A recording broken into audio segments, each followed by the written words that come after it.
ನಿಮ್ಮ ಜೊತೆ ಬಾಳುವ ಭಾಗ್ಯ ಈ ನನ್ನ ದೃಷ್ಟಿಗೆ ಇಲ್ಲ ರೀ. ನನ್ನನ್ನ ಕ್ಷಮಿಸಿ ಬಿಡಿ.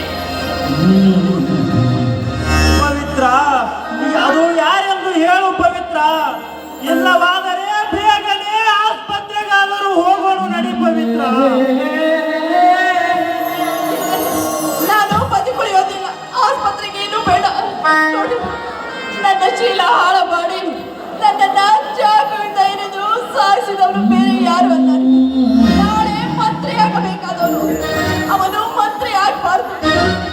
ಜನರನ್ನ ರಕ್ಷಣೆ ಮಾಡಿ ಅವನು ಮಂತ್ರಿ ಆಗಬಾರ್ದು ರೀ.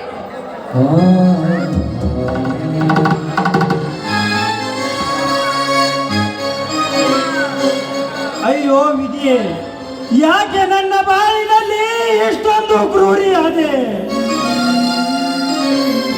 ಅಲ್ಲಿ ಒಂದು ಹೆಣ್ಣಿನ ಪ್ರಾಣ ಉಳಿಸಲು ಹಣ ಕೊಟ್ಟು ಬಂದೆ. ಹಣ ಕೊಟ್ಟು ಬರುವಷ್ಟರಲ್ಲಿ ನನ್ನ ಹೆಂಡತಿಯ ಪ್ರಾಣವನ್ನೇ ತಂದೆ ಕಲ್ಮೇಶ. ಯಾಕಪ್ಪ ನನಗಿಂತ ಶಿಕ್ಷೆ? ನಾನು ಯಾರಿಗೂ ಕೆಟ್ಟದನ್ನು ಮಾಡದ ಮನುಷ್ಯ. ನನ್ನ ಬಾಳಿನಲ್ಲಿ ವಿಷ ಎರೆದವರಿಗೆ ಹಾಲು ಎರೆಯುವ ಮನುಷ್ಯ.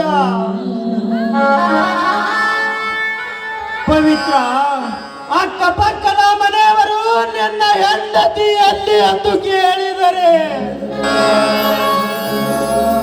ಅವರಿಗೆ ನಾನು ಏನು ಹೇಳಲಿ ಪವಿತ್ರ?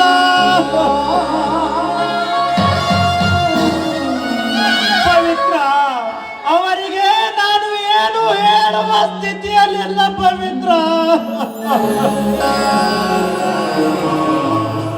ನೀವು ಎಂತ ದೊಡ್ಡ ರಾಜಕಾರಣಿಗಳಾದರೂ ಕೂಡ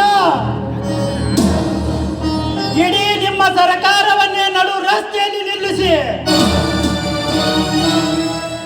ನಿಮ್ಮನ್ನು ತುಂಡು ತುಂಡಾಗಿ ಹಾಕಲಿಲ್ಲ. ನನ್ನ ಹೆಸರು ಶಕ್ತಿ ಪ್ರಸಾದನೇ ಅಲ್ಲ.